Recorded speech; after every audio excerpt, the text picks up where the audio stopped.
ಶ್ರೀಯೋ ಜನನೀಂ ಶಾರದಾಂ ದೇವೀಂ ರಾಮಕೃಷ್ಣಂ ಜಗದ್ಗುರು ಪಾದ ಪದ್ಮೈತ ಇವರ್ಷುತ್ವ ಪ್ರಣಾಮ ಮೂರ್ಮು ದೌತಪದಾಂ ಹಿಮಾಲಯ ಕಿರೀಟಿನೀಂ ರಾಜಶ್ರೀ ರತ್ನಾಢ್ಯಾಂ ತಾಯಿ ಒಂದೇ ಭಾರತ ಮಾತರಂ. ಈ ವೇದಿಕೆ ಮೇಲೆ ಆಸೀನರಾಗಿರುವ ಇವತ್ತಿನ ಮುಖ್ಯ ಅತಿಥಿಗಳಾದ ಈರಣ್ಣ ಸರ್ ಅವರೇ ಹಾಗೂ ಪ್ರಿನ್ಸಿಪಲ್ ಸರ್ ಅವರೇ ಹಾಗೂ ನಮ್ಮ ಅಚ್ಚುಮೆಚ್ಚಿನ HOD ಸರ್ ಅವರೇ, ಇವತ್ತು ನಾವಿಲ್ಲೆಲ್ಲೂ ಯಾಕೆ ಗ್ಯಾದರ್ ಆಗಿದ್ದೀವೋ ಅಂತ ತಮಗೆಲ್ಲ ಗೊತ್ತಿರ್ತಕ್ಕಂಥ ವಿಷಯ. ಆದರೆ ಮಕ್ಕಳಲ್ಲಿ ಹೆಂಗಿರುತ್ತೆ ರೀ ಅಂದ್ರೆ, ಇವತ್ತಿನ ಪ್ರೋಗ್ರಾಮ್ನಲ್ಲಿ 2 ಪಾರ್ಟ್ ಆದ್ರಿ. ಮೊದಲನೇ ಪಾರ್ಟು ಇದು, second part afternoon part enjoyment. But ನೀವು ಯಾವಾಗ ಒಂದು ಕಾಲೇಜ್ನಲ್ಲಿ ಅಡ್ಮಿಷನ್ ಮಾಡಿ ನೀವು ಯಾವಾಗ ಬಂದಿರ್ತೀರಿ, ನಿಮ್ಮೆಲ್ಲರದ್ದು ಫೋಕಸ್ ಎಲ್ಲಿರ್ತದೆ? ಎಂಜಾಯ್ಮೆಂಟ್. ನೀವು ಬೆಳಗ್ಗೆ ನೆನ್ಪು ಮಾಡ್ಕೊರಿ, ನೀವು ನಿಮ್ಮ ಮನೆಯಿಂದ ಬರಬೇಕಾದ್ರೆ ಕಾಲೇಜ್ ಬ್ಯಾಗ್ ತೊಗೊಂಡು ಬರ್ತೀರಿ. ಒಂದು ಸೆಕೆಂಡ್. ಕಾಲೇಜ್ ಬ್ಯಾಗ್ ತೊಗೊಂಡು ಬರ್ತೀರಿ. ಕಾಲೇಜ್ ಬ್ಯಾಗಲ್ಲಿ ಏನಿರುತ್ತೆ? ಬೆಳಗ್ಗೆ 5 ಗಂಟೆಗೆ ಎದ್ದು ನಿಮ್ಮ ತಾಯಿ ರೆಡಿ ಮಾಡಿರ್ತಕ್ಕಂಥ ಒಂದು ಟಿಫಿನ್ ಬಾಕ್ಸು, ಅದರಲ್ಲಿರ್ತಕ್ಕಂಥ ಚಪಾತಿ, ರೋಟಿ, ಪಲ್ಯ ಅದೆಲ್ಲ ಇರ್ತದೆ. ನಿಮ್ಗೆ ಸ್ವಲ್ಪ ಬುಕ್ಸ್ಗಳಿರ್ತಾವೆ, ತೊಗೊಂಡು ಬರ್ತೀರಿ. ಆದರೆ ನಿಮಗೆ ಕಾಣದೇ ಇರ್ತಕ್ಕಂಥ ಒಂದು ದೊಡ್ಡ ಅಂಶ ಬ್ಯಾಗ್ನಾಗ ಇರ್ತದೆ ರೀ. ಏನು ಗೊತ್ತಾ? ಆ ದೊಡ್ಡ ಅಂಶ ನಿಮ್ಮ ತಂದೆ ತಾಯಿಯ ಕನಸುಗಳು ಆ ಬ್ಯಾಗಿನಾಗ ಇರ್ತವೆ. ಆ ಕನಸುಗಳು ನಿಮ್ಮ ಯಾರಿಗೂ ಕಾಣೋದಿಲ್ಲ. ನಿಮಗೆ ಮಧ್ಯಾಹ್ನ 1 ಗಂಟೆಗೆ ಬಾಕ್ಸ್ ಓಪನ್ ಮಾಡದಿದ್ರೆ ನಿಮಗೆ ಕಾಣೋದು ಕೇವಲ ರೋಟಿ ಮತ್ತು ಚಪಾತಿ. ಆದರೆ ನಿಮ್ಮ ತಂದೆ ತಾಯಿಯ ಕನಸುಗಳು ನಿಮಗೆ ಕಾಣೋದಿಲ್ಲ. ಆ ಕನಸುಗಳನ್ನು ಸಹಕಾರ ಇವತ್ತು ನಾನು ನಿನ್ನೆ ವಿಚಾರ ಮಾಡಿದೆ. ಸ್ಪೆಷಲಿ ಇಲ್ಲಿ ಗರ್ಲ್ಸ್ ಜಾಸ್ತಿ ಕೂತಿರಮ್ಮ, ನಿಮ್ಮ ಇಂಜಿನಿಯರಿಂಗ್ ಕಂಪ್ಲೀಟ್ ಆಗಬೇಕಾದ್ರೆ 4 ವರ್ಷದಲ್ಲಿ ನಿಮಗೆ ಸುಮಾರು 5 ರಿಂದ 6 ಲಕ್ಷ ರೂಪಾಯಿ ಖರ್ಚು ಮಾಡ್ತಾರೆ ನಿಮ್ಮ ಪೇರೆಂಟ್ಸ್. ಯಾಕೆ ಬೇಕು ಅವ್ರಿಗೆ ಅದೆಲ್ಲ? ಅದಕ್ಕೆ ಇನ್ನೊಂದು 2 ಲಕ್ಷ ಹಾಕಿದ್ರೆ ನೀವು ಮದುವೆ ಮಾಡಿಕೊಡ್ಬೋದಲ್ಲ ಅವ್ರು ಆರಾಮಾಗಿ. ನಿಮಗೆ ಯಾಕೆ ಇಂಜಿನಿಯರಿಂಗ್ ಓದಿಸ್ತಾರೆ? ಇವತ್ತು ಮಕ್ಕಳಿಗೆ ಓದಿಸ್ತಾರೆ ಅಂದ್ರೆ ನಮ್ಮ ತಲೆಯಲ್ಲಿ ಏನೋ ಇರುತ್ತೀವ, ನನಗೆ ನಾಳೆಗೆ ಪೇರೆಂಟ್ಸ್ ಆದವ್ರು ಏನೋ ಒಂದು ವಿಚಾರ ಮಾಡಿರ್ತಾರೆ, ನಂಗೆ ನಾಳೆಗೆ ನಂಗೆ ನೋಡ್ಕೋತಾನೆ ಅಥವಾ ನನಗೆ ಅನ್ನ ಹಾಕ್ತಾನೆ, ಏನೋ ಒಂದು ಪ್ಲ್ಯಾನ್ ಇರ್ತದೆ. ಅಂದ್ರೆ ನಿಮ್ಮನ್ನು ಓದಿಸೋದು ಏನು ಅವಶ್ಯಕತೆ ಇದೆ ಅವ್ರಿಗೆ? ಆದರೂ ನಿಮಗೆಲ್ಲಿ ಓದಿಸ್ತಾ ಇದ್ದಾರೆ. ಏನು ಗೊತ್ತಾ? ಒಂದೇ ಒಂದು ಕನಸು, ನನ್ನ ಮಗಳು ನಾಳೆ ಯಾವ ಮನೆಗೆ ಹೋಗ್ತಾಳೆ ಗೊತ್ತಿಲ್ಲ, ಅವಳು ಕಾಲ ಮೇಲೆ ಅವಳು ನಿಂದಿರಲಿ, ಅವಳ ಜೀವನವನ್ನು ಅವ್ರು ರೂಪಿಸ್ಕೊಳ್ಳಿ ಅಂತಕ್ಕಂಥ ಒಂದೇ ಒಂದು ಮಾತಿನಿಂದ ಇಂದಿಷ್ಟು ಲಕ್ಷ ರೂಪಾಯಿ ಖರ್ಚಾದ್ರೂ ಕೂಡ ನಿಮಗೆ ಇವತ್ತಿನ ಕಾಲದಾಗ ಇಂಜಿನಿಯರಿಂಗ್ ಓದಿಸ್ಲಿಕ್ಕತ್ತಾರೆ. ಒಂದು ಸ್ವಲ್ಪ ಇದ್ರ ಬಗ್ಗೆ ವಿಚಾರ ಮಾಡ್ರಿ. ನೋಡ್ತಿರ್ತೀನಿ ನಾ, ಸ್ಟೂಡೆಂಟ್ಸ್ ಭಾಳ ಸ್ಟೂಡೆಂಟ್ಸ್ ನಂಬರ್ ಆದ ನನ್ನ ಕಡೆ ಡೈಲಿ ಒಂದೊಂದು ಸ್ಟೇಟಸ್ ಅಪ್ಡೇಟ್ ಮಾಡೋದು. ಅಲ್ಲ, ಯಾರು ಬರ್ತಿರ್ತಾರ ಒಂದು ಸೆಲ್ಫಿ ಹೊಡ್ಕೊಂಡು ಅದು ಅಪ್ಡೇಟ್ ಮಾಡ್ತೀರ ಸ್ಟೇಟಸ್ಸು. ಅಲ್ಲ, ನಿಮಗೆ ಒಂದು ಸಲನೂ ಅನ್ಸಲ್ಲೇನು ನನ್ನ ಜೊತೆ ಯಾರು ಇನ್ನೋರು ಬಂದು ಸೆಲ್ಫಿ ತೊಗೊಳ್ಬೇಕು, ಆ ರೀತಿ ನಾನು ಬೆಳಿಬೇಕಂತ ಅನ್ಸಲ್ಲೇ ನಿಮಗೆ ಒಂದು ದಿವ್ಸ? ಅಲ್ಲಿ ಯಾವುದೋ ಒಬ್ಬನ ಜೊತೆ ಸೆಲ್ಫಿ ತೊಗೋತಾವ ಗುರುತು ಹಿಡಿತಾನೆ ನಿನಗೆ. ನೀ ಹೆಂಗೆ ಬೆಳಿಬೇಕಂದ್ರೆ ಬೇರೆಯವರು ಬಂದು ನಿನ್ನ ಜೊತೆ ಸೆಲ್ಫಿ ತೊಗೋಬೇಕು. ವಾಟ್ಸಪ್ನಾಗ ಸ್ಟೇಟಸ್ ಚೇಂಜ್ ಮಾಡೋದು ಬಿಟ್ಕೊಡ್ರಿ. ನಿಮ್ಮ ಜೀವನದಲ್ಲಿ ನಿಜ ಜೀವನದ ಸ್ಟೇಟಸ್ ಚೇಂಜ್ ಮಾಡ್ಕೊರಿ, ಆವಾಗ ನೀವು ಬೆಳಿತೀರಿ. ಏನಾದ್ರು ಗೊತ್ತು? ವಾಟ್ಸಪ್ನಾಗ ಸ್ಟೇಟಸ್ ಚೇಂಜ್ ಮಾಡೋದು ಏನು ಮಾಡ್ತೀರಿ ನೀವು? ಸ್ಟೇಟಸ್ ಚೇಂಜ್ ಮಾಡಿ ಎಲ್ಲಿಗೆ ಹೊಂಟೋದು ನನ್ನ ಪ್ರಪಂಚ, ಎಲ್ಲಿಗೆ ಹೊಂಟೋದು ನನ್ನ ದುನಿಯಾ? ಭಾರತ ದೇಶದ ಭವಿಷ್ಯ ನಾನು ಎದುರು ಕುಂತದ್ದು ಇವತ್ತು. ಎಲ್ಲಿಗೆ ನಡೆದದು ನನ್ನ ದೇಶ? ಅಲ್ಲ, ನೀವು ಸ್ಟೇಟಸ್ ಇಟ್ಟು ಮಾಡೋರೇನು? ಇವತ್ತು ನಿಮ್ಮ ಸಂಬಂಧಿಕರಲ್ಲಿ ನೀವು ಯಾರೋ ಒಬ್ಬರು ನಿಮ್ಗೆ ಸಿಕ್ಕರು ಅಂದ್ರೆ ಅವ್ರ ಮೊದಲು ನಿಮಗೆ ಏನು ಕೇಳ್ತಾರೆ ಗೊತ್ತು?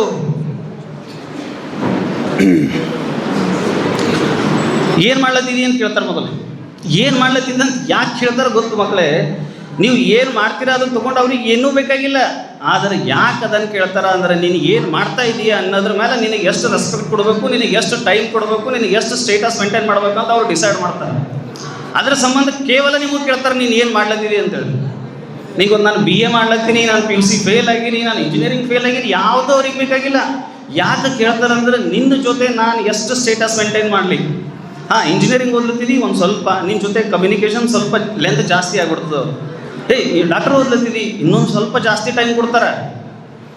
ಅದಕ್ಕೆ ನಿಮ್ಮ ನಿಜ ಜೀವನದ ಸ್ಟೇಟಸನ್ನು ಚೇಂಜ್ ಮಾಡ್ಕೊಳ್ರಿ. ನಿಮಗೆ ಒಂದು ವೇಳೆ ಫೋಟೋ ತೆಕ್ಕೊಂಬೋದೇ ನಿಮ್ಗೆ ಇಷ್ಟ ಅದ, ನಿಮ್ಮ ತಂದೆ ತಾಯಿ ಜೊತೆ ಫೋಟೋ ತೆಕ್ಕೊಳ್ರಿ. ನಿಮಗೆ ಫೋಟೋ ತೆಕ್ಕೊಳ್ಳೋದು ಇಷ್ಟ ಅದ, ನಿಮ್ಮ ಗುರುಗಳ ಜೊತೆ ಫೋಟೋ ತೆಕ್ಕರಿ. ಈಗ ನಾನು 1 ತಾಸು ಕ್ಲಾಸ್ ಮಾಡ್ಬೇಕಾದ್ರೆ 3 ತಾಸು ಪ್ರಿಪ್ರೇಷನ್ ಬೇಕು ನನಗೆ. ಎಸ್, ನಿಮ್ಮ ರಿಯಲ್ ಹೀರೋಸ್ ಅವ್ನು ಯಾವನೋ ಒಬ್ಬ ಬರ್ತಾನೆ, ಯಾವುದೋ ಒಂದು ಮೂವಿ, ಯಾವುದೋ ಒಂದು ಪಿಕ್ಚರು, ಅವ್ರು ಹೀರೋಸ್ ಅಲ್ಲ, ದೋಸ್ ಆರ್ ಕಾಲ್ಡ್ ಆ್ಯಕ್ಟರ್ಸ್. ನಿನ್ನ ನಿಜವಾದ ಹೀರೋ ಯಾರಂದ್ರೆ ನಿನ್ನ ತಂದೆ ತಾಯಿ, ನಿನ್ನ ನಿಜವಾದ ಹೀರೋ ಯಾರಂದ್ರೆ ನಿನ್ನ ಗುರುಗಳು. ನನಗೆ ನಿನ್ನೆ ಮನೆಯಲ್ಲೇ ಮಾತಾಡ್ತಾ ಇದ್ದಾಗ, ಹೀಗೆ ನಾಳೆ ಪ್ರೋಗ್ರಾಮ್ ಅದ ಅಂತ ಮಾತಾಡ್ತಾ ಇದ್ದೆ.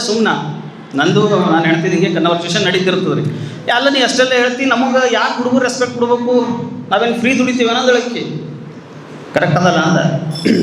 1 ಸೆಕೆಂಡ್ ಟೈಮ್ ತೊಗೊಂಡು ಹೇಳ್ದೆ, ನಾವು ಫ್ರೀ ದುಡಿಯಲ್ಲ. ಇವತ್ತು ನಾನು ಡೈಲಿ ಬೈಕ್ ಮೇಲೆ ಬರ್ತೀನಿ, ಬರೋ ಟೈಮಿಗೆ ಒಂದು 200-300 ಮೀಟರ್ ಡಿಸ್ಟೆನ್ಸ್ ಅಷ್ಟೇ ಯಾವುದೋ ಒಂದು ಹುಡುಗ ನನಗೆ ಕೈ ಮಾಡ್ತದೆ.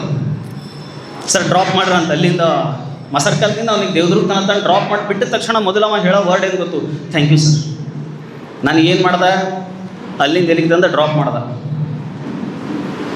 ಇನ್ನೊಬ್ಬ ಯಾವ ರೋಡ್ ಪಾಸ್ ಮಾಡ್ತಿರ್ತಾನೆ, ಅವ್ನಿಗೆ ರೋಡ್ ಪಾಸ್ ಮಾಡ್ಲಿಕ್ಕೆ ಕಷ್ಟ ಆಯಿತು, ನೀ ಅವ್ನಿಗೆ ಜಸ್ಟ್ ತಂದು ರೋಡ್ ಪಾಸ್ ಮಾಡಿದ್ವಿ ಅಂದ್ರೆ ಧನ್ಯವಾದ ಅಂತ ಹೇಳ್ತಾನೆ. ಬಸ್ಸಿನಾಗ ಯಾರೋ ಒಬ್ಬರು ಸೀನಿಯರ್ ಸಿಟಿಜನಿಗೆ ಸೀಟ್ ಸಿಕ್ಕಿಲ್ಲ, ನೀನು ಎದ್ದು ಸೀಟ್ ಕೊಟ್ಟಂದ್ರೆ ನಿಂಗೆ ಒಳ್ಳೇದಲ್ಲ ಮಗ ಅಂತಳಕ್ಕೆ.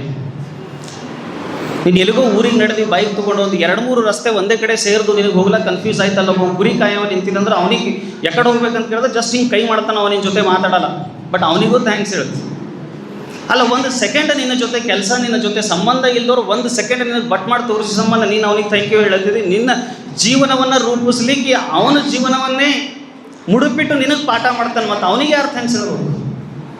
ಯಾರು ಹೇಳ್ಬೇಕು? ನಿಮ್ಮ ಶಿಕ್ಷಕರಿಗೆ ಥ್ಯಾಂಕ್ಸ್. ನಾನು ಮೊನ್ನೆ ನಮ್ಮ ಕೊಲೀಗ್ ಜೊತೆ ಡಿಸ್ಕಸ್ ಮಾಡಪ್ಪರಿ ಅಂದರು, ಸರ್ ನನಗೆ ಪಾಸ್ಟ್ ಸ್ಟೂಡೆಂಟ್ಸ್ ಮ್ಯಾಟರ್ ಆಗಲ್ರಿ, ಇವತ್ತು ಪ್ರೆಸೆಂಟ್ ನನ್ನ ಕೈಯಾಗೆ ಕಲೀಲತ್ತಾವ ಸರ್, ನಮ್ಮ ಎದುರಿಗೆ ಹೋದವ್ರಿಗೆ ವಿಷಯ ಮಾಡಲ್ರಿ. ಸರ್ ಅದು ಯಾವುದೂ ನಾವು ಹೇಳ್ಕೊಡೋದಿರಲ್ಲ, ಅವ್ರು ಯಾಕೆ ವಿಶ್ ಮಾಡಲ್ಲ, ಯಾಕೆ ಮಾಡ್ತಾರೆ ಅದು ಮ್ಯಾಟ್ರ್ ಬೇರೆ, ಬಟ್ ನಡೆದು.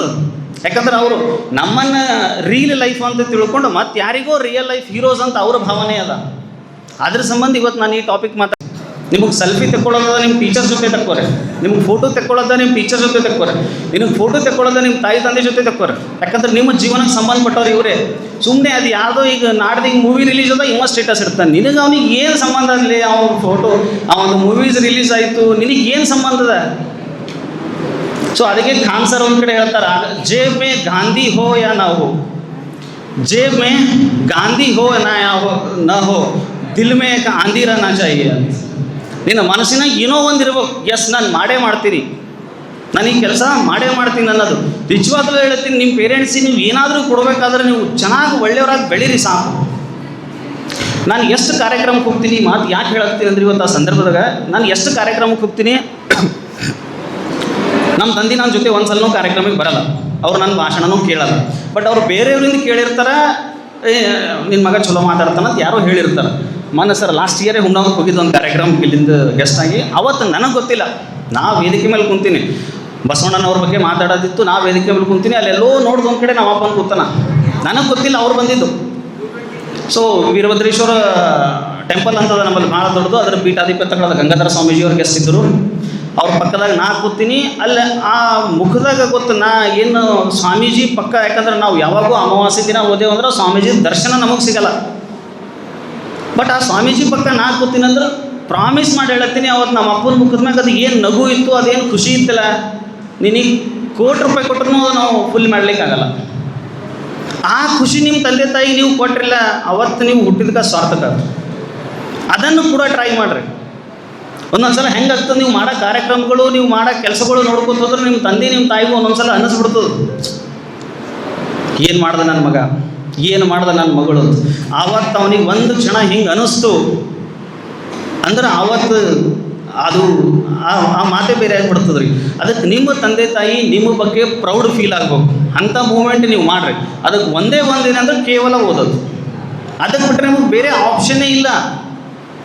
ನನ್ನ ಫ್ರೆಂಡನ ಸರ್ ಸ್ಯಾಮ್ಸಂಗ್ನಾಗ ವರ್ಕ್ ಮಾಡ್ತಾನೆ, ಪ್ರತಿ ವರ್ಷಕ್ಕೊಂದು ಸಲ ದೀಪಾವಳಿಗೆ ಅವನಿಗೆ ಹೊಸದು ಸ್ಯಾಮ್ಸಂಗ್ ಮೊಬೈಲ್ ಯಾವುದು ಲಾಂಚ್ ಆಯಿತು ಅವನಿಗೆ ಬೋನಸ್ಸಾಗಿ ಕೊಟ್ಬಿಡ್ತಾರೆ. ಪ್ರತಿ ವರ್ಷ ಒಂದೊಂದು ಹೊಸ ಫೋನ್. ಅಂದರೆ ಎಷ್ಟಂತ ಯೂಸ್ ಮಾಡ್ಬೇಕವ, ಅವನ ಬಲ್ಲಿ ಅದೇ ಅವ್ರ ತಂದೆ ಬಲ್ಲಿ, ಅವ್ರ ತಾಯಿ ಬಲ್ಲಿ, ಅವ್ನ ಹೆಂಡತಿ ಬಲ್ಲಿ, ಅಕ್ಕನ ಬಲ್ಲಿ, ತಂಗಿ ಬಲ್ಲಿ ಪ್ರತಿಯೊಂದು ವರ್ಷ ಒಂದು ಫೋನ್ ಬರ್ತದೆ. ಮೊನ್ನೆ ಊರಿಗೆ ಹೋದಾಗ ಸಿಕ್ಕಿದ್ದ ಬಚ್ಚಿ, ಪ್ರತಿಯೊಂದು ವರ್ಷ ಒಂದೊಂದು ಫೋನ್ ಮಾಡ್ಲತ್ತವಲ್ಲಿ, ಫೋನ್ ಕೊಡಕತ್ತವ, ಏನು ಮಾಡಲಿ. ನಾ ಯಾವಾಗ ಓದ್ಲಕ್ಕೆ, ನಾ ಯಾವಾಗ ಸ್ಟೂಡೆಂಟ್ ಇದ್ದ ನೋಡಿ ದೋಸ್ತ, ಅವಾಗ ನನ್ನ ಬಲ್ಲಿ ಫೋನೇ ಇದ್ದಿಲ್ಲೋ, ಇವತ್ತು ಪ್ರತಿ ವರ್ಷಕ್ಕೆ ಒಂದು ಫೋನ್ ಬರ್ಲತ್ತದ ಅಂತೇಳಿ. ನಾವು ಅದೇ ಹೇಳ್ದ, ಸತೀಶ ನೀವು ಓದೋ ಟೈಮಿಗೆ ಫೋನ್ ಯೂಸ್ ಮಾಡಿಲ್ಲ ಅಂತೇಳಿ ಇಷ್ಟೊಂದು ಫೋನ್ ಬರಕತ್ತವಲ್ಲಿ, ನೀವು ಓದೋ ಟೈಮಿಗೆ ಫೋನ್ ಯೂಸ್ ಮಾಡಿದ್ರೆ ಇವತ್ತು ಇರೋ ಫೋನಿಗೆ ಕರೆನ್ಸಿ ಹಾಕಲಕ್ಕೆ ದುಡ್ಡು ಇರ್ತಿಲ್ಲ ನಮ್ಮಲ್ಲಿ.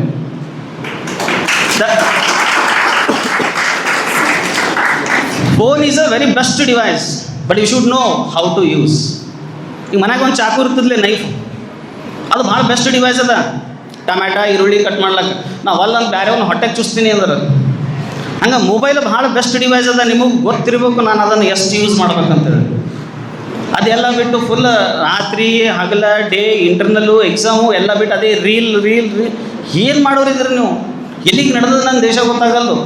ಎಂಥ ದೇಶದಾಗ ಹುಟ್ಟಿದೀವಿ ನಾವು ಅಂದ್ರೆ ಒಂದು ಕಡೆ ರವೀಂದ್ರ ಹೇಳ್ತಾರೆ,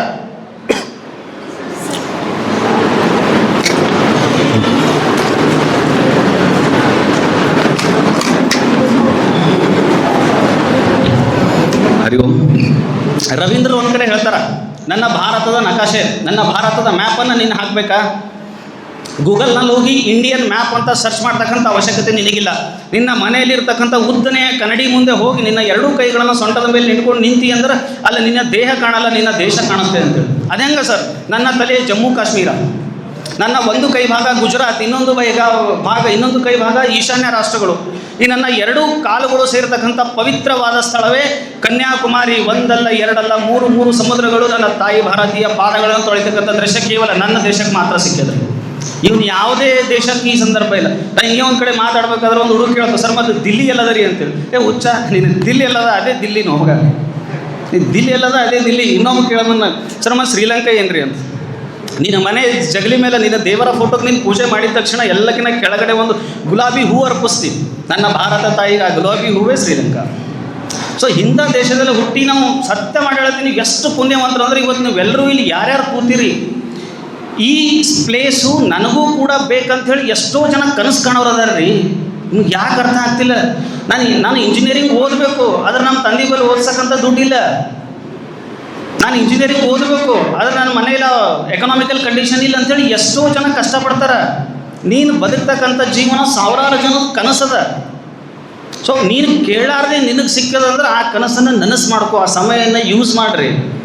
ನಿನಗೆ ಯಾವಾಗ ಓದ್ಬೇಕು ಅನ್ನಿಸ್ತದ, ನಿನಗೆ ಯಾವಾಗ ಏನು ಮಾಡ್ಬೇಕು ಅನ್ನಿಸ್ತದ ಅದನ್ನು ಮಾಡಿ ನೀ ಚೇಂಜ್ ಮಾಡ್ಕೊ. ಒಂದು ವೇಳೆ ಸಮಯ ನಿನಗೆ ಚೇಂಜ್ ಮಾಡ್ಲಿಕ್ಕೆ ಕುಂತಂದ್ರೆ ದೇವ್ರ ಹಣೆಗೂ ಭಾಳ ತ್ರಾಸಾಗ್ತದೆ. ಸಮಯ ನಿನಗೆ ಚೇಂಜ್ ಮಾಡೋದನ್ನು ನೀ ವೇಟ್ ಮಾಡಬೇಡ, ನಿಂದಾಗಿ ನೀನು ಚೇಂಜ್ ಆಗ. ಸಮಯ ಚೇಂಜ್ ಮಾಡ್ಲಿಕ್ಕೆ ಕುಂತಂದ್ರೆ ಭಾಳ ತ್ರಾಸಾಗುತ್ತೆ. ನಾನು ಬೆಳಗ್ಗೆ ನೋಡಿರ್ತೀನಿ, ಇಲ್ಲಿ ಹೊಲಕ್ಕೆ ಹತ್ತಿ ತೆಗಿಲಕ್ಕ ಅಥವಾ ಮೆಣಸಿನ್ಕಾಯಿ ಬಿಚ್ಚಲಕ್ಕೆ ಹೋಗ್ತಿರ್ತಾವ್ರಿ ವಿದ್ಯಾರ್ಥಿಗಳು. ನಿಮ್ಮ ಏಜಿನವರೇ ವಿದ್ಯಾರ್ಥಿಗಳು, ಹುಡುಗರು ಹುಡುಗಿಯರು ಹೋಗ್ತಿರ್ತಾವ. ಇವತ್ತು ಬೆಳಗ್ಗೆನೇ ಅಬ್ಸರ್ವ್ ಮಾಡ್ದೆ, ಬರೋ ಟೈಮಿಗೆ ಒಂದು ಸ್ಕೂಲ್ ವ್ಯಾನ್ ನಡೆದದ್ರಿ. ಆಕಿ ಎಲ್ಲ ಅದು ಆಟೋ ಮ್ಯಾಗ ಕುಂತಳ, ಸ್ಕೂಲ್ ವ್ಯಾನಿಗೆ ಹೆಂಗೆ ನೋಡ್ಲತ್ತಾಳಂದ್ರೆ ಒಂದೊಂದ್ಸಲ ಕಣ್ಣು ಕೂಡ ಮಾತಾಡ್ತಾವ್ರಿ. ಆ ಸ್ಕೂಲ್ ವ್ಯಾನಿಗೆ ಹಿಂಗೆ, ಸ್ಕೂಲ್ ವ್ಯಾನ್ ಫುಲ್ ಮರಿ ಆಗತ್ತನ ಸ್ಕೂಲ್ ವ್ಯಾನಿಗೆ ಹೆಂಗೆ ನೋಡ್ಲತ್ತಾಳಂದ್ರೆ ಆ ಸ್ಕೂಲ್ ವ್ಯಾನಾಗ ಕುಂದ್ರೋದನ್ನ ಒಂದು ದೊಡ್ಡ ಕನಸು ಅಂದಿದ್ದ ಥರ ಫೀಲ್ ಮಾಡ್ಲತ್ತಾಳಕ್ಕೆ. ಯಾಕಂದ್ರೆ ಆ ಸೌಲಭ್ಯ ಈಗ ಸಿಕ್ಕಿಲ್ಲ. ಈ ಸೌಲಭ್ಯ ನಿಮಗೆ ಸಿಕ್ಕ್ಯದ. ಇವತ್ತು ನೀವು ನಾಳೆ ನಂದು ಇಂಟರ್ನಲ್ ಕ್ವಶನ್ ಪೇಪರು, ನಿಮ್ಮ ಎಕ್ಸಾಮ್ ಕ್ವಶನ್ ಪೇಪರ್ನ ನೀವು ಆನ್ಸರ್ ಕಾಪಿ ಮಾಡ್ಬೋದು. ಯಾಕೆ ಗೊತ್ತಾ? ಕ್ವಶನ್ ಪೇಪರ್ ಒಂದೇ ಇರ್ತದೆ, ಆದರೆ ನಿನ್ನ ಜೀವನದ ಕ್ವಶನ್ ಪೇಪರ್ ಎಲ್ಲರದು ಒಂದೇ ಇರಲ್ಲ. ನೀವು ಜೀವನ ಎಂದೂ ಕಾಪಿ ಮಾಡಲಿಕ್ಕಾಗಲ್ಲ. ಇವತ್ತು ನಾನು ಇಂಜಿನಿಯರಿಂಗ್ ಓದೋ ಟೈಮಿಗೆ ತುಮಕೂರಾಗ ನನ್ನ ಫ್ರೆಂಡ್ ಇದ್ದೊಂದು ಸಂದೀಪ್ ಅಂತೇಳಿ, ಹೆವಿ ಶ್ರೀಮಂತ ಅವ. ಒಂದು ದಿವಸ ಇನೋವಾ ತಂದ್ರೆ ನೆಕ್ಸ್ಟ್ ಡೇ ಶಿಫ್ಟ್ ತರ್ತೀನಿ ರೀ. ವೆನ್ ಯು ವಾಸ್ ಸ್ಟೂಡೆಂಟ್ ಒಂದು ದಿವಸ ಬುಲೆಟ್ ತರ್ತೀನಿ. ಅಲ್ಲಿ ಸಂದೀಪ ಯಾಕೆ ಇಷ್ಟೆಲ್ಲ ಅದ ನಿನಗೆ, ಯಾಕೆ ಬರ್ತೀಯ ಅಂದ್ರೆ, ಏನಿಲ್ಲ ಬಚ್ಚಿ, ನನಗೆ ನನ್ನ ಲೆಟರ್ ಕಾರ್ಡ್ನಾಗ BCS ಅಂತ ಹಾಕದ್ದ ಅಷ್ಟೇ. ಹಂಗೆ ನಿಮ್ಮ ಜೊತೆ ಇರೋರ ಕಂಡೀಷನ್ ನಿಮಗೆ ಗೊತ್ತಿರಲ್ಲ. ಯಾರು BCS ಅಂತ ಹಾಕ್ಬೇಕಂತ ಬರಹತ್ತಾರೋ, ಯಾರು ಓದ್ಬೇಕಂತ ಬರಹತ್ತಾರೋ, ಯಾರು ತಂದೆ ಹೆಂಗೆ ಫೀಸ್ ಕಟ್ಲತ್ತಾನ, ಯಾರ ತಾಯಿ ಏನು ಕೆಲಸ ಮಾಡಾಕತ್ತಾಳ, ಮನೆಗೆ ಹಾಕಳ ಏಜ್ ಆಗ್ಯದ, ಇನ್ನೂ ಮ್ಯಾರೇಜ್ ಆಗಿಲ್ಲ, ಅಣ್ಣನ ಡೈವರ್ಸ್ ಆಗ್ಯದ, ಎಲ್ಲರದ್ದು ಪ್ರಾಬ್ಲಮ್ ಒಂದೇ ಇಲ್ಲ, ಸುಮಾರು ಸಮಸ್ಯೆಗಳು ನಮ್ಮ ಜೊತೆ ಅವ. ಅದಕ್ಕೆ ನಿಮ್ಮ ಸಮಸ್ಯೆ, ನಿಮ್ಮ ಜೀವನ ನೀವು ಹುಡುಕೋರಿ. ನಿನ್ನ ಜೀವನದ ಮಾಲೀಕನು ನೀನೇ, ನಿನ್ನ ಜೀವನದ ಚಾಲಕನು ನೀನೇ. You are the driver of your life, you are the owner of your life. It is not for rent. ನಿನ್ನ ಜೀವನ ಎಂದೂ ಬಾಡಿಗೆದಲ್ಲ. ನಿನ್ನ ಜೀವನ ನಿಂದದ. ನಿನ್ನ ಜೀವನವನ್ನು ನೀನೇ ಡಿಸೈಡ್ ಮಾಡ್ತೀವಿ. ಮತ್ತು ಜಿಸ್ಕು ಸಕ್ಸಸ್ ಹೋನ, ಯಾವನಿಗೆ ಸಕ್ಸಸ್ ಬೇಕು ಅದು ಇನ್ನೂ ಕೇಳಲ್ರಿ. ನನ್ನ ದೇಶಕ್ಕೆ ಸ್ವಾತಂತ್ರ್ಯ ಸಿಗಬೇಕಾದ್ರೆ 6 ಲಕ್ಷಕ್ಕಿಂತ ಮುಕ್ಕಾಲು ಜನಗಳು ತನ್ನ ಪ್ರಾಣವನ್ನು ತ್ಯಾಗ ಮಾಡ್ಯಾರ. ಅವಾಗ ನನ್ನ ದೇಶಕ್ಕೆ ಸ್ವಾತಂತ್ರ್ಯ ಸಿಕ್ಕ್ಯದ. ಬಟ್ ನಿನಗೆ ಸಕ್ಸಸ್ ಬೇಕಂದ್ರೆ ಅದು ಏನೂ ಕೇಳಲ್ಲ, ಕೇವಲ ಸಮಯ ಕೇಳ್ತದೆ. ಕೇವಲ ಸಮಯ. ಚಲೋ ಬರೆದಿಟ್ಕೋರಿ. ಇವತ್ತು 1 crore ರೂಪಾಯಿ ಮಾತದ, ಇದು ಚೆನ್ನಾಗಿ ತಲೆಗೆ ಬರೆದಿಟ್ಕೋರಿ. ನೀ ಯಾವುದಕ್ಕೂ ಜಾಸ್ತಿ ಸಮಯ ಕೊಡ್ತಿ 100% ನಿಂಗೆ ಸಿಗ್ತದೆ. ನಿನಗೆ ಯಾವುದಕ್ಕೆ ಜಾಸ್ತಿ ಸಮಯ ಕೊಡ್ತೀವಿ ಅದು 100% ನಿನಗೆ ಸಿಗ್ತದೆ. ಸಕ್ಸಸ್ ಬೇಕಾ, ಜಾಸ್ತಿ ಸಮಯ ಕೊಡು. ನಿಂಗೆ ನಾಲೆಜ್ ಬೇಕಾ, ಬುಕ್ಕಿನ ಜೊತೆ ಸಮಯ ಸ್ಪೆಂಡ್ ಮಾಡು. ನನಗೆ ಗೊತ್ತದ ನೀವು ಭಾಳ ಜಾಸ್ತಿ ಟೈಮ್ ಕೊಡ್ತೀರಂತೇಳಿ. ಅದು ಎದಕ್ಕೆ ಕೊಡ್ತೀರಂತ ನಿಮಗೆ ಗೊತ್ತದ, ನಾ ಏನು ಹೇಳಲ್ಲ. ಮಲ್ಕೋಬೇಕಾದ್ರೆ ಅದೇ ನೋಡಿ ಮಲ್ಕೊಳ್ಳೋದು, ಬೆಳಗ್ಗೆ ಎದ್ದ ತಕ್ಷಣ ಮತ್ತೆ ಅದೇ ನೋಡೋದು. Just it's a divide, just leave it. ಅದಕ್ಕೆ ಬಿಟ್ಟು ಸ್ವಲ್ಪ ಹೊರಗೆ ಬರ್ರಿ. ಭಾಳ ದೊಡ್ಡ ಪ್ರಪಂಚ ಅದ, ಭಾಳ ದೊಡ್ಡ ಕನಸುಗಳವ ನಿಮ್ಮ ಮೇಲೆ. ನಿಮ್ಮ ತಂದೆ ತಾಯಿ ಕನಸವ, ನಿಮ್ಮ ಟೀಚರ್ಸ್ ಕನಸವ. ಓದ್ರಿ, ಜೀವನ ಒಂದೇ ಅದ, ಚೆನ್ನಾಗಿರ್ರಿ, ಓದ್ರಿ. ಇವೆರಡು ಮಾತುಗಳನ್ನು ಹೇಳಿ ನಮ್ಮ ಭಾಷಣವನ್ನು ಮುಗಿಸ್ತೀರಿ. ಜೈ ಹಿಂದ್.